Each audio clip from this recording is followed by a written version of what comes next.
घने जंगलों के बीच एक सुनसान पहाड़ी पर सदियों पुराना एक महल खड़ा था। लोग उसे चंद्र महल कहते थे। कहते हैं ये महल कभी राजा बीरेंद्र सिंह का था। रात होते ही वहां से अजीब आवाजें आती, कभी पायल की छन छन, कभी किसी के रोने की धीमी सी सखियां। एक दिन 5 दोस्त आरव, निशा, कबीर, तान्या और रोहन एडवेंचर के लिए उस महल में जाने का फैसला करते हैं।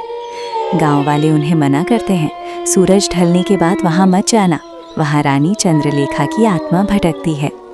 लेकिन दोस्तों को इन बातों पर विश्वास नहीं था। शाम ढलते ही वे महल के विशाल टूटे दरवाजे के सामने पहुंचते हैं। दरवाज़ा हल्का सा धक्का देते ही खुद बहुत चर्रर की आवाज़ के साथ खुल जाता है। अंदर घना अंधेरा, दीवारों पर जाले, टूटी मूर्तियां और धूल से ढकी पुरानी तस्वीरें। अचानक ऊपर की मंजिल से किसी के भागने की आवाज़ आती है। कौन है वहाँ? कबीर चिल्लाता है। जवाब में बस ठंडी हवा का झोंका आता है। वे टॉर्च जलाकर ऊपर जाते हैं। एक कमरे में उन्हें एक पुरानी तस्वीर मिलती है, रानी चंद्रलेखा की। तस्वीर की आंखें अजीब तरह से चमक रही थीं, जैसे वो उन्हें देख रही हों।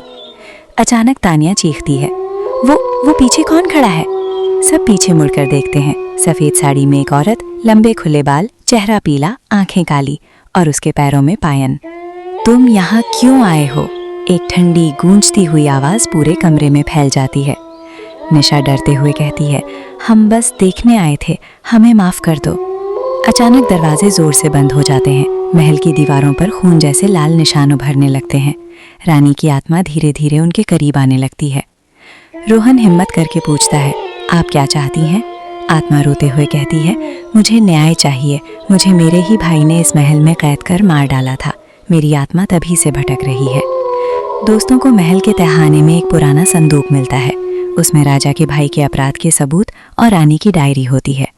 जैसे ही वे डायरी पढ़कर सच्चाई जोर से बोलते हैं, महल हिलने लगता है। रानी की आत्मा मुस्कुराती है। पहली बार उसके चेहरे पर शांति दिखती है। धन्यवाद, उसकी आवाज़ धीरे धीरे गूंजती है।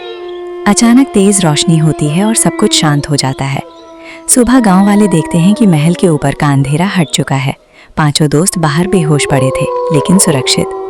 उस दिन के बाद चंद्र महल से कभी कोई डरावनी आवाज़ नहीं आई।